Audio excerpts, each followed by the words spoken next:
Afro Pixel.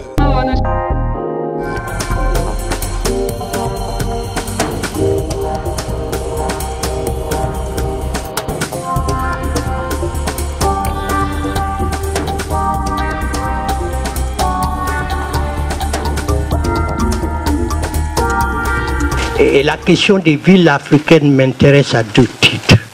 Le premier titre, c'est que, comme vous le savez, la ville est le lieu par excellence de la modernité, et de la modernité occidentale. Et justement, ce qui faisait que l'Afrique n'était pas moderne, d'après les Européens, c'est qu'il n'y avait pas de ville en Afrique avant les Européens. C'est eux qui ont créé la ville. En fait, une façon de penser et de produire la ville, d'y organiser une sociabilité que les Africains ont eue, et qu'il y a à la fois une architecture qui correspond à cet imaginaire et des logiques qui sont à la fois des logiques collectives et des logiques individuelles qui organisent la ville, qu'il y a un type de ville qu'on pourrait appeler sahélien, qui est très différent du type de ville qui s'est développé sur la côte Swahili, qui est très différent de ce qu'on appelait la ville de type Zimbabwe, qui s'est développée en Afrique australe. Que l'Afrique a eu l'expérience de la ville, donc avant, disons, ces forces étrangères, mais il y a aussi le fait qui est important, qu'il y a des villes qui se sont développées en Afrique au contact des Européens. Et si vous regardez une carte de l'Afrique, on voit très nettement où ces villes se sont développées. La plupart des types de villes dont j'ai parlé, qui sont des villes, disons, d'avant la période arabe ou d'avant la période occidentale, disons, sont des villes à l'intérieur des terres. Les villes africaines sont des villes continentales qui organisent des réseaux qui reposent sur des juxtapositions d'écologie complémentaires et qui permettent l'organisation des échanges. Les villes, disons, qui sont les villes européennes, et je vais parler un peu de cette notion parce qu'elle est très ambiguë, ces villes sont des villes atlantiques, comme on les a appelées. Les villes que les Européens ont créées sont des villes ports. Et ces villes-ports organisent les échanges entre l'interland et la mer. Et on a toujours cru que des villes comme Saint-Louis, des villes comme Luanda, en Angola, des villes comme Lagos, des villes comme Freetown sont des villes européennes. Et en fait, ce sont des villes où les Africains ont toujours été la majorité. Et ce sont des villes d'Africains qui sont entrés dans la logique d'une cosmopolitisation. C'est-à-dire que c'était des Africains qui se présentaient comme différents des Africains de l'intérieur. À cause de ce, ils s'étaient adaptés à des cultures, ils avaient réinventé leur culture et ils s'étaient engagés dans des conflits, y compris des conflits politiques avec les Européens. Et la plupart d'entre eux, il y avait des esclaves, il y avait des gens libres, il y avait des métis. Mais ce sont des gens qui se sont engagés dans des combats qui leur ont permis d'être représentés. Et c'est ça la caractéristique distinctive des villes africaines. Ce sont des villes qui sont des produits de conflits, mais aussi de coopération entre différentes populations. Ces populations arrivent avec leurs propres ressources, ressources religieuses, ressources politiques, ressources économiques, et engagent effectivement, disons, des négociations ou des confrontations, négociations et confrontations qui créent des cultures nouvelles. Les cultures urbaines sont toujours des cultures nouvelles. Et ces cultures nouvelles créent une civilité différente. C'est-à-dire les gens ont des relations qui sont différentes des relations qu'on a dans un village. Ces gens ont aussi des rapports économiques, des rapports politiques différents. Et c'est pour ça que la ville a toujours été perçu par les Africains comme des lieux d'émancipation. Mais les Africains qui étaient en général des Africains dominés dans les logiques traditionnelles. Les villes africaines ont toujours attiré les jeunes et les femmes. Parce que c'est dans les villes que les Africains se rebellent. Et le paradoxe, c'est que les premiers écrivains africains écrivent la ville comme le lieu où on se perd, comme des lieux de perdition, alors que ce sont les lieux où la citoyenneté s'est organisée. Et c'est pour ça que, comme je disais, de Saint-Louis en passant à Lagos et à Luanda, ces gens se sont fait représenter dans les conseils municipaux. Ces gens se sont fait représenter politiquement parce qu'ils ont été capables de se battre, parce qu'ils ont été capables d'être inclus dans des communautés qui étaient des communautés d'inclusion. Ça ne veut pas dire qu'il n'y avait pas de ségrégation, mais cette ségrégation a toujours été combattue. Et c'est ce combat qui a fait, en fait, si vous voulez, la personnalité. Et c'est cette recréation de liens sociaux qui est aussi une recréation de culture. Je veux dire, aujourd'hui, la musique africaine, quelle que soit sa tonalité, le long de cette côte, est une musique qui a une tonalité cubaine. Et cette tonalité cubaine a été réinterprétée de manière différente tout au long de ces... Et on a tout, aujourd'hui, disons, le bouche et le malach. C'était le high life dans les années 50, c'était avec Fela Ransom Kuti, le afrobeat, etc. etc. Et comme je disais, c'est à cela qu'il faut aujourd'hui prêter attention. Lieu d'innovation, lieu d'émancipation, lieu de contestation, et de contestation en général des cultures traditionnelles. Donc, la ville, c'est pas seulement, et ça c'est aussi une chose importante, cet espace qui est marqué du sceau des Européens. J'ai dit tout à l'heure, la ville coloniale est une ville africaine, parce que la majorité de la population est africaine, parce que la majorité des activités qui s'y passent sont des activités animées par des Africains. Mais parce que les Africains y introduisent aussi leur indigénéité. Donc il y a un travail qui est un travail de résistance du colon qui crée sa ville. Bernard Daguier dit, les Français sont tellement étonnants que même quand ils arrivent en Afrique, ils y arrivent avec leur climat. Ils ne peuvent pas vivre. Leur climat, c'est le climatiseur. L'obsession du colon dans la ville africaine, c'est le tam-tam. C'est vraiment le tam-tam qui l'emmerde. Ces Africains qui jouent au tam-tam à minuit.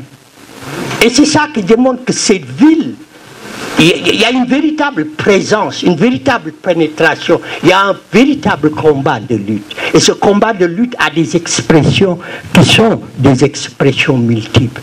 Ça veut dire aussi que cette ville est une ville où compétissent des imaginaires. Les Africains ont pensé que la ville c'était seulement un lieu de passage. On y entrait, on y sortait. Les Français l'ont cru, les Britanniques ont cru cela. Mais les Africains, en fait, ils sont restés et ne vont aller nulle part. Et le cinéma, c'était des activités intérieures et des activités extérieures. Ce qui se passait autour du cinéma était plus important. Cher le montre très bien dans les montages qu'il fait. C'est-à-dire c'est cette occupation de l'espace public. Et la manière dont cette occupation se traduit par des compositions, des décompositions et des recompositions. Ce sont des espaces qui ne sont pas stables. Ce sont des espaces qui sont définis par la fluidité et les échanges. Et ce sont aussi des espaces de juxtaposition.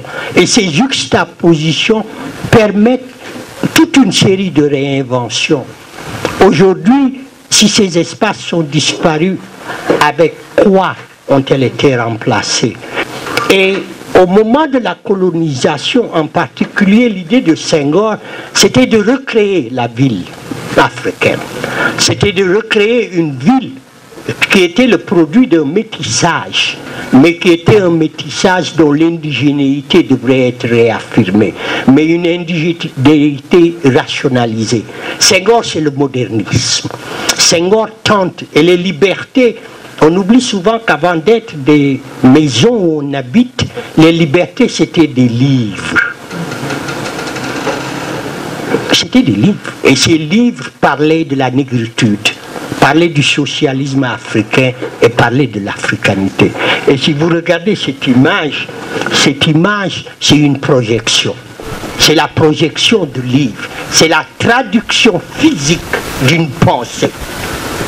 Et malheureusement, on a totalement déformé, on a détruit ça. C'est ça le plus tragique, qu'on n'ait pas gardé à la fois cette architecture, qu'on n'ait pas gardé ces espaces. Si vous regardez les jets d'eau, essayez de regarder la forme de ces 5 bâtiments, de ces 5 immeubles, et vous verrez qu'il y a effectivement quelque chose, que c'est un rituel, que c'est une manière de penser le mouvement dans l'espace de la ville. C'est une manière de penser des corps qui bougent, mais des corps qui bougent dans la ville. C'est pourquoi Senghor a créé cet étrange concept qu'il appelait l'encombrement humain. Il voulait une ville où l'Africain bouge, mais pas l'Africain handicapé, pas l'Africain aveugle, pas l'Africain qui est en train de mendier, mais d'une Afrique qui était repensée, d'une Afrique qui revenait au monde à la fois dans une espèce de masculinité affirmée, mais aussi dans, disons, la proclamation, c'est Senghor qui a écrit femme noire, femme nue, de la beauté de la femme, de l'habillement de la femme, d'une manière d'être, qui était chez Senghor plus occidentale qu'africaine, mais qui montrait quelque chose. Et les libertés, c'était cela, c'était l'espace, mais un espace organisé, selon Senghor, sur la base de critères qui étaient des critères négro-africains. Mais c'était aussi une manière de distinguer l'Afrique et l'espace africain de l'espace occidental. C'est une manière de créer des espaces de sociabilité qui sont des espaces différents. C'est pour ça que si vous regardez une maison de la SICAP, l'espace, la cour était énorme. La cuisine était à l'extérieur. Et c'est cette logique-là qui, dans une certaine mesure, a été perdue, et cette perte s'est renforcée. Le travail qui est en train d'être fait là, de reprendre ces espaces quand ils n'ont pas été privatisés, parce que le public, le privé et le collectif aujourd'hui au Sénégal, je suis désolé, on ne sait plus. Je vous dis, il n'y a plus une loi domaniale, il n'y a plus une législation qui permette de voir de manière très claire les frontières entre ces différents. C'est pour ça qu'il n'y a plus d'espace public, parce que la notion de public a disparu, parce que la notion de bien commun a disparu dans ce pays.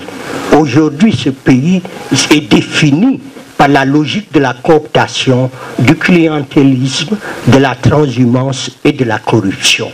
Et bien sûr, elle a un effet. Ces logiques ont un effet sur l'espace. Je veux dire, si vous regardez depuis l'arrivée au pouvoir du nouveau président, tous les débats c'est autour du domaine. Qui a pris quoi et sur quelle cause et sur quelle base? Et bien sûr, qui perd? Ceux qui ne sont pas représentés. Qui perd? Ceux qui sont exclus du système. Qui perd? C'est l'idée qui est l'idée d'une communauté. Et c'est cette communauté malheureusement qui n'existe plus. Et aujourd'hui, la question c'est de savoir quelles sont les conditions d'une reprise du lien collectif.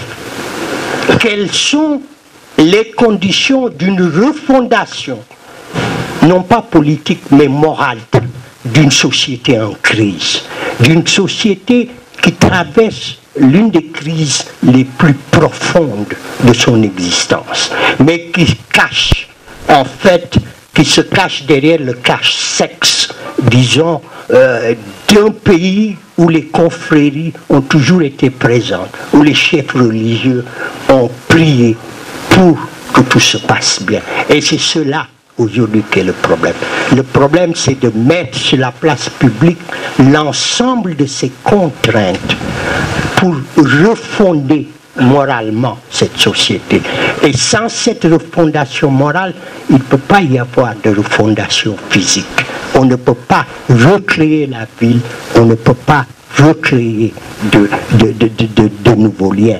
Et je pense que la ville de Dakar démontre très clairement cette crise.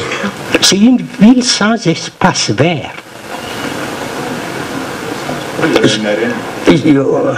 C'est aussi une ville sans une bibliothèque municipale.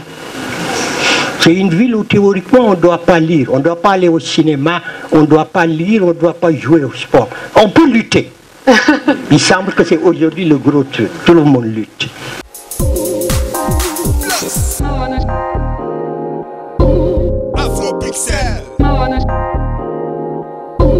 Afro Pixel.